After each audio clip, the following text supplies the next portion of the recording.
नमस्कार, मैं हूं अंजलि। कलयुग की कलम वेब न्यूज चैनल में आपका स्वागत करती हूं। तो आइए नजर डालते हैं आज की मुख्य खबर पर। सिंधिया सिलावट का अशुद्ध के लिए युद्ध। सिंधिया जन सेवक नहीं, जन भक्षक। 4.5 करोड़ में बनने वाली खाद्य एवं औषधि विभाग की प्रयोगशाला लेबोरेटरी का निर्माण कार्य मंत्री सिलावट ने रोका। सिंधिया ने मिलावटखोरों से लिया करोड़ों का चुनावी चंदा। लेबोरेटरी की जमीन पर मंत्री सिलावट ने अवैध कब्जा लॉकडाउन में कराया। शुद्ध के खिलाफ युद्ध को मंत्री अपना विजन बताकर मिलावट की जांच करने वाली लेबोरेटरी की जमीन ही हड़प गए। मंत्री सिलावट में मिलावट होने के बाद मिलावट की जांच करने के लिए बनने वाली लेबोरेटरी प्रोजेक्ट को अवैध कब्जे की भेंट चढ़ाया। इंदौर। कमलनाथ सरकार द्वारा शुद्ध के खिलाफ युद्ध लड़ने के लिए इंदौर में 4.5 करोड़ की लागत से आधुनिक लैब बनाने के लिए मोगलिया स्थित तलावटी चांदे में 1 एकड़ जमीन आवंटित की गई थी। सन 2015 से आवंटित जमीन का कब्जा खाद्य एवं औषधि विभाग को भाजपा के नेताओं के अवैध कब्जे के कारण नहीं मिला था। सन 2018 में कमलनाथ सरकार आने के बाद ताबड़तोड़ कब्जे हटाकर लेबोरेटरी के लिए कब्जा दिलाया गया। लेबोरेटरी की आवंटित जमीन पर भाजपा के सरपंच गोपी प्रसाद कुशवाहा एवं कैलाश चंद्र बिरथरे ने कब्जा किया था। कुछ भूमि पर नोटिस अतिक्रमण तोड़ने के दिए गए थे। इसी बीच कांग्रेस सरकार को गिराया गया एवं लॉकडाउन पीरियड में मंत्री सिलावट ने लेबोरेटरी की भूमि पर पक्के निर्माण कार्य करा दिए गए। लगभग 10,000 वर्ग फीट से ज्यादा शासकीय भूमि पर कब्जा करके एक रास्ता ड्रीम सिटी कॉलोनी के लिए भी मंत्री सिलावट ने चुनावी चंदा लेकर अवैध सड़क बना दी गई। सूत्रों के अनुसार 50 लाख रुपए नगद एवं 2 प्लॉट लेकर अवैध तरीके से लेबोरेटरी की अधिग्रहित भूमि पर सड़क बिना अनुमति बना दी गई, जबकि उक्त कॉलोनी का सर्वे अनुसार रास्ता तलावली गांव में से है, लेकिन करोड़ों का फायदा भूमाफिया को पहुंचाने के लिए लेबोरेटरी की जमीन पर अवैध कब्जा कराकर सड़क बना दी है। जब निर्माण करने वाले विभाग के अधिकारियों ने अवैध सड़क एवं अवैध निर्माण हटाने की कोशिश की, तब मंत्री सिलावट खुलकर सामने आ गए। मिलावट की जांच करने वाली लेबोरेटरी का कार्य रोकने के लिए ठेकेदार और खाद्य विभाग के अधिकारियों को धमकाया। सड़क एवं अवैध निर्माण न हटाने का दबाव प्रशासन पर बनाया गया। मध्य प्रदेश कांग्रेस कमेटी के प्रदेश सचिव राकेश सिंह यादव ने आरोप लगाया है कि मंत्री सिलावट भाजपा सांसद सिंधिया के नक्शे कदम पर चलकर शासकीय जमीनों पर कब्जा करके मिलावट की जांच करने के लिए लेबोरेटरी का निर्माण रोककर प्रदेश की जनता के साथ विश्वासघात कर रही है। मंत्री सिलावट पर सत्ता का नशा सर चढ़ कर बोल रखा है। एक जनसेवा करने वाले मंत्री का बात करने का तरीका घमंड में मगरूर मंत्री बोल रही है। मंत्री तुलसी सिलावट को जानते नहीं, यहाँ आने की फुर्सत नहीं। मंत्री बोल रहा हूँ, यह रास्ता बंद क्यों किया? कहाँ पहुंचे आप? मैं 10 लोगों को छोड़कर जा रहा हूँ। वर्मा जी, मैं फोन स्पीकर पर कर रहा हूँ। यहाँ का रास्ता बिल्कुल बंद नहीं होगा, सुन लो। मंत्री अतिक्रमणकर्ताओं को बोले, सुन लो, रास्ता बंद नहीं होगा। मंत्री सिलावट सत्ता के नशे में अवैध कब्जा कराने के बाद लेबोरेटरी का निर्माण नहीं होगा, यह बहुत अच्छी तरह से जानते हैं। सूत्रों से मिली जानकारी के अनुसार सिंधिया ने मिलावटखोरों से बड़ा चुनावी चंदा प्राप्त करके मिलावट की जांच न हो, इसीलिए लेबोरेटरी नहीं बनने देने के लिए मंत्री सिलावट के माध्यम से लेबोरेटरी नहीं बने, इसीलिए अतिक्रमण कराया गया है। मंत्री सिलावट के दोनों हाथों में लड्डू है। अवैध कब्जा करने वाले भाजपा नेताओं को शासकीय भूमि पर कब्जा कराकर वोट बटोरने की कोशिश कर रही है। वहीं दूसरी ओर मिलावटखोरों से मोटी रकम लेकर लेबोरेटरी बनाने की योजना का ही बेड़ा गर्क अवैध अतिक्रमण कराकर कर दिया है। आश्चर्यजनक तथ्य है कि कमलनाथ सरकार में मंत्री रहे सिलावट ने ही लेबोरेटरी का भूमि पूजन किया था। इस कार्यक्रम में कमलनाथ सरकार के मंत्री सज्जन सिंह वर्मा, विधानसभा अध्यक्ष नर्मदा प्रसाद प्रजापति एवं अन्य मंत्री शामिल हुए थे। खाद्य विभाग के अधिकारियों ने स्पष्ट किया है कि 40,000 वर्ग फीट भूमि में अवैध अतिक्रमण एवं अवैध सड़क भी लेबोरेटरी की आवंटित जमीन में शामिल है। बिना अवैध अतिक्रमण एवं अवैध रोड हटाए बिना लेबोरेटरी का निर्माण संभव नहीं है। भाजपा के नेताओं ने अवैध पट्टे भी बनाकर इस लेबोरेटरी की भूमि पर कब्जा कराया गया है। समस्त कब्जाधारियों को मंत्री सिलावट का पूर्ण संरक्षण प्राप्त है। मंत्री सिलावट को ना तो जनता से मतलब है और ना ही मिलावट की जांच के लिए बनने वाली लेबोरेटरी से मतलब है। मंत्री सिलावट का एकमात्र मकसद है कि नोटों से, अवैध कब्जों से मानव तस्करों को संरक्षण देकर साड़ी, कलश और नगद पैसा 1000 रुपए प्रति वोटर बांटकर चुनाव जीत जाएं। पूर्व में इसी तरह मंत्री सिलावट ने भवन से स्कूल के सामने अवैध शमशान बनाकर उसे हटाने के लिए स्कूल वालों से सूत्रों के अनुसार 50 लाख रुपए की मांग की थी। बाद में पैसा नहीं मिलने पर नगर निगम से नेपालिया शमशान का अवैध टेंडर नगर निगम से जारी करा दिया था, जिसका कांग्रेस ने जोरदार विरोध किया था। उसके बाद नगर निगम ने टेंडर निरस्त किया तथा मंत्री सिलावट भाग खड़े हुए थे।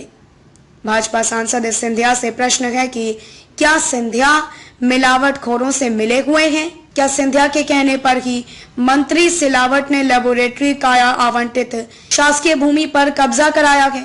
क्या सिंधिया मध्य प्रदेश की जनता को मिलावटी खाद्य सामग्री खिलाकर मारना चाहते हैं? क्या सिंधिया अपने गद्दार होने का प्रमाण पत्र लेबोरेटरी नहीं बनाकर देना चाहते हैं? मध्य प्रदेश की जनता इन सवालों के जवाब सिंधिया और मंत्री सिलावट से जानना चाहती है। मुख्यमंत्री शिवराज सिंह डमी मुख्यमंत्री की भूमिका निभा रही है, इसीलिए सिंधिया सिलावट के सामने बेबस हैं। इंदौर से कलयुग की कलम वेब न्यूज चैनल के न्यूज एडिटर महेंद्र सिंह पटेल की खास रिपोर्ट। हमने मिलावट का युद्ध, शुद्धि के लिए युद्ध किया। बाकी में बहुत दिक्कत पड़ी, सबने महसूस की। इसी के संदर्भ में लगभग 56 करोड़ पूरे तीनों इंदौर, ग्वालियर और जबलपुर। 21 तारीख को मैं ग्वालियर का पूजन कर रहा हूं, 24 तारीख को जबलपुर का, और समयबद्धता रखने का प्रयास है कि 1 वर्ष में ये भवन बन के तैयार हो जाए। कोई किंतु नहीं, कोई परंतु नहीं। क्वांटिटी और क्वालिटी पर कोई समझौता नहीं। क्या स्थिति है और कब तक निर्माण कार्य चालू होगा और किन चीजों से आपको सामना करना है? हमारे सभी अधिकारियों को निर्देश मिले हैं कि यहाँ पर जो है सीमांकन का कार्य किया जाना है। इसलिए जो है कलेक्ट्रेट से टीम और हमारे विभाग के समस्त अधिकारी आए हुए हैं और सीमांकन का कार्य चल रहा है, और इसके बाद जो निर्देश मिलेंगे उसके आधार पर आगामी कार्रवाई होगी। इसमें बहुत सारे अतिक्रमण पाए गए हैं, जिसकी पूर्व में भी शिकायत हुई थी। ये अभी वर्तमान में अभी 2 महीने पूर्व ही बने हुए हैं ये अतिक्रमण जो दिख रहा है। इस पर स्टे लाने की भी संभावना है, तो क्या काम रुकेगा, बाधित होगा इससे? जो अतिक्रमण है उसकी सूचना संबंधित जो एसडीओ महोदय हैं वो देने वाले हैं, और जो भी शासन प्रशासन से निर्देश मिलेंगे। पहले भी फर्जी पट्टे बनाकर यहाँ पर अतिक्रमण करने की कोशिश की गई थी, उस समय भी कार्रवाई की गई थी एसडीएम महोदय जी के द्वारा, तहसीलदार महोदय के द्वारा। सारे अतिक्रमण हटाने के बाद ये जमीन जो है आवंटित की गई थी खाद्य एवं औषधि प्रशासन को, और जिस पर अतिक्रमण हटाने के बाद हमको कब्जा दिया गया, और कब्जे के बाद जो है जो लीगल प्रोसेस है वो हमने स्टार्ट किया। इसमें जो सड़क आ रही है ये पूर्व के रिकॉर्डों के अनुसार तो सड़क अभी है नहीं है, मतलब ये फर्जी तरीके से सड़क को, तो आप नई रास्ता किधर से देंगे? इसमें जो पट्टा है उसमें सड़क भी शामिल है, जो अलॉटमेंट है उसमें, और इसके आगे की भी जमीन जो है वो भी खाद्य प्रशासन को अलॉट है।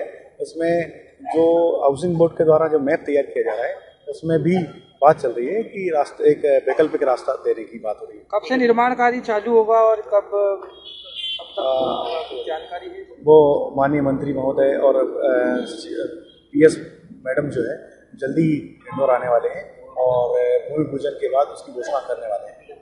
कितनी जमीन है टोटल? इसमें जो ऑन द पेपर जो है लगभग 40,000 स्क्वायर फीट का लेंगे। सर आपका नाम? स्वामी खाद्य सुरक्षा अधिकारी इंदौर। जो आप आरोप लगा रहे हैं, यदि आप शिकायत करेंगे तभी इनकी पुष्टि हो पाएगी। देखिए, सब सामने है। कलेक्टर के जो खाद्य अधिकारी उनका बयान सामने है, कलेक्टर को भी ये पता है, मुख्यमंत्री को भी पता है। अब जनता को पता चलना चाहिए था कि उनका जनप्रतिनिधि जो चुनाव लड़ने आ रहा है वो कितना भ्रष्ट है, कितना भक्षक है। वो चाहता है कि जनता मिलावटी सामानों से मरे। इसी व्यक्ति, इसी मंत्री के पास सारी लिस्ट थी मिलावटखोरों की, उन सबसे इसने डील करके ये कमिटमेंट करा है कि एक भी लैब मध्य प्रदेश में नहीं बनेगी और उन जमीनों पे अतिक्रमण करा दिया है। इंदौर की जमीन पे सीधा सीधा अतिक्रमण करा है, जिसके फोटोग्राफ भी जारी कर रहे हैं। वहां के बीजेपी के सरपंच शामिल हैं, बीजेपी के कई नेता शामिल हैं। वोटों की राजनीति के लिए भी उनको कब्जा कराया गया और मिलावटखोरों को मदद करने के लिए कब्जा कराया गया। और क्या आप तथ्य सामने रखना चाहते हैं मीडिया के? देखिए, प्रदेश के जो नेता हैं, बीजेपी के सांसद हैं सिंधिया और मंत्री सिलावट ने मिलावटखोरों से करोड़ों रुपए लेके समझौता कर लिया है और उनसे समझौता करने के बाद जो 4.5 करोड़ की लागत से लैब बनने वाली थी मांगलिया में तलावली चांदा के पास, उस जमीन पर मंत्री सिलावट ने बीजेपी के सरपंच से लॉकडाउन के समय कब्जा कराकर उस पर पक्के मकान बना दिए हैं। इसके साथ पीछे एक ड्रीम सिटी कॉलोनी है, उसकी एक अवैध रोड उस जमीन में से निकला दी है। इन सब बातों के सबूत मैंने तथ्यों के साथ प्रस्तुत करे हैं। सिलावट का एक वीडियो भी प्रस्तुत करा है जिसमें वो खुद उस साइट पे जाकर संबंधित अधिकारियों को धमका रहे हैं कि ये रोड इसी जमीन के बीच में से निकलेगी, जबकि ये सिलावट ने ही उस जमीन का भूमि पूजन किया था, उस लेबोरेटरी का भूमि पूजन किया था जो कि मिलावटखोरों के खिलाफ थी। मिलावट रोकने के लिए सबसे बड़ी कमलनाथ सरकार की योजना थी। पूर्व मुख्यमंत्री कमलनाथ जी ने बहुत मेहनत करके वो जमीन खाली कराई थी। 2015 से जमीन का अलॉटमेंट था, लेकिन शिवराज सिंह चौहान उसको खाली नहीं करा पाए थे। जैसे ही सरकार गिरी, 2 महीने में मंत्री सिलावट ने अपने लोगों के साथ उस पर कब्जा करा दिया। इसका साफ मतलब है कि सिंधिया और सिलावट ने मिलावटखोरों से समझौता करा है, करोड़ों रुपए चुनावी चंदा लिया है और इसके बाद वो चाहते हैं कि वो लेबोरेटरी ना बने और सेकंड एवज में उन्होंने पीछे की एक कॉलोनी को उस पे से रोड निकला दिया है जिससे कि उसके भाव बढ़ जाएं। वहां सिलावट ने 50 लाख रुपए लिए हैं और 2 प्लॉट लिए हैं। यह सीधा मेरा आरोप है, क्योंकि वो सिलावट का वीडियो ये साबित करता है इस आरोप को कि वहां जाके सरकारी अधिकारियों को धमकाना, घमंड भरे शब्दों में ये बोलना कि मंत्री सिलावट को नहीं जानते हो क्या, यहाँ से रोड किसी सूरत में नहीं निकालोगे, स्पीकर फोन ऑन करके सारी अतिक्रमणकारियों को सुनाना और उसके बाद यह भी मालूम होना कि यह रोड निकलने के बाद लैब की बिल्डिंग नहीं बन पाएगी। 40,000 स्क्वायर फीट जमीन अलॉट थी। खाद्य अधिकारी का बयान है, वो भी मैंने जारी करा है। उस पर कितने अतिक्रमण हटाए गए, कितने को नोटिस दिए गए थे, वो भी जारी करा है। और इन लॉकडाउन पीरियड में पूरी जमीन पे 10,000 स्क्वायर फीट जमीन पे अतिक्रमण करा के रोड निकाल दी गई। अपने आप में ये अपराध सिद्ध करता है कि ये कैसे जनसेवक हैं। ज्योतिरादित्य सिंधिया और सिलावट जनसेवक नहीं, जनभक्षक हैं। जितने भी मिलावटखोर थे मध्य प्रदेश के, उनसे समझौता करके करोड़ों रुपए चंदे के रूप में ले लिए। उसका परिणाम ये हुआ कि लॉकडाउन में सिलावट ने सिंधिया के कहने पर जिस जमीन पर लैब बनना थी, जहां से जांच होना थी कि कैसे मिलावटखोर मिलावट करते हैं और वो जेल जाते हैं वहां जांच होने के बाद, उस जमीन पर भारतीय जनता पार्टी के सरपंचों के साथ मिलकर कब्जा करा दिया। उसके साथ ही उन्होंने पीछे एक ड्रीम सिटी कॉलोनी है, उसकी एक अवैध सड़क भी उस जमीन से निकला दी। ये सब होने के बाद जब खाद्य विभाग के अधिकारी वहां निर्माण शुरू करने पहुंचे, कुछ गड्ढे वड्ढे भी खुदे हुए हैं और वो अतिक्रमण हटाने पहुंचे, तो सिलावट खुद मौके पर पहुंच के अधिकारियों को फोन लगा के ये बोल रहे हैं कि मैं मंत्री सिलावट बोल रहा हूं, मुझे पहचानते नहीं हो क्या। उनमें इतना गरूर और घमंड है जैसे वो खुद लगता है कि सिंधिया की आत्मा उनके अंदर आ गई है। इस घमंड भरे शब्दों में बात कर रहे हैं, वो बोल रहे हैं कि ये अतिक्रमण नहीं हटेगा, रोड भी यहाँ रहेगी। और उन्हें पता था कि ये दोनों चीज होने के बाद लैब अब नहीं बनेगी। इसका साफ मतलब है कि आपने करोड़ों रुपए का चंदा लेकर लैब नहीं बनाने का जो सौदा किया है और मध्य प्रदेश के लोगों की जो स्वास्थ्य का सौदा करा है, उससे साफ स्पष्ट हो जाता है कि सिलावट की नियत क्या है। ड्रीम सिटी के मालिक से इन्होंने 50 लाख रुपए और 2 प्लाट लिए हैं वहां से रास्ता निकालने के लिए, जिससे कॉलोनी की कीमत बढ़ जाए। ये सारी बातें सबूतों सहित स्पष्ट हैं। सिलावट का बयान भी ये स्पष्ट करता है कि क्यों वो इस तरीके से ऐसा काम कर रहे हैं। निश्चित तौर पर उन्हें बहुत बड़ा आर्थिक लाभ मिला है और नोट से वोट खरीदने जा रहे हैं आज ये मामला उजागर हुआ है, जनता के समक्ष आया है। लोग भी अब इस बात को सोचेंगे और देखेंगे किस तरीके से एक व्यक्ति जिस जगह का शिलान्यास करता है, कमलनाथ सरकार ने बड़ी मुश्किल से वहां से अतिक्रमण हटाए थे, तो 2015 से अलॉट जमीन थी। 40,000 फीट जमीन में से लगभग 15,000 फीट पे सिलावट ने फिर से अतिक्रमण करा दिया है और अब वो लेब बनना संभव नहीं है। खिलाड़ जी ने कहा था कि सिंधिया जी को किसी की जरूरत नहीं होती पैसे वाले मामले में, क्या कहना चाहिए? देखिए, बीजेपी के ये नेता जो सिंधिया का गुणगान कर रहे हैं, वो एक बात का जवाब दे दें कि सिंधिया जिस महल में रहते हैं वो महल क्या उनकी कमाई से बना हुआ है? वो लगान वसूल करके बना है गरीब जनता से अंग्रेजों के साथ मिलके।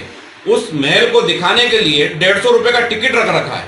अगर बहुत पैसे वाले हैं तो 150 रुपए में टिकट बेचकर अपना घर क्यों दिखा रहे हैं? इसका मतलब है कि वो घर वो दिखा रहे हैं जिसमें कुछ भी देशभक्ति का नहीं है। उसमें इतिहास है झांसी की रानी लक्ष्मीबाई से गद्दारी करने का, देश से गद्दारी करने का। वो 150 रुपए का टिकट लेके दिखाते हैं, उससे उनका घर का खर्चा चलता है। यही सिद्ध होता है। अगर पैसे वाले होते तो इस तरीके से अपने घर के बर्तन ठीक रहे 150 रुपए का टिकट लेके नहीं दिखाते। फिलहाल खबरों में इतना ही। मिलते हैं फिर किसी खास खबर के साथ। तब तक के लिए नमस्कार।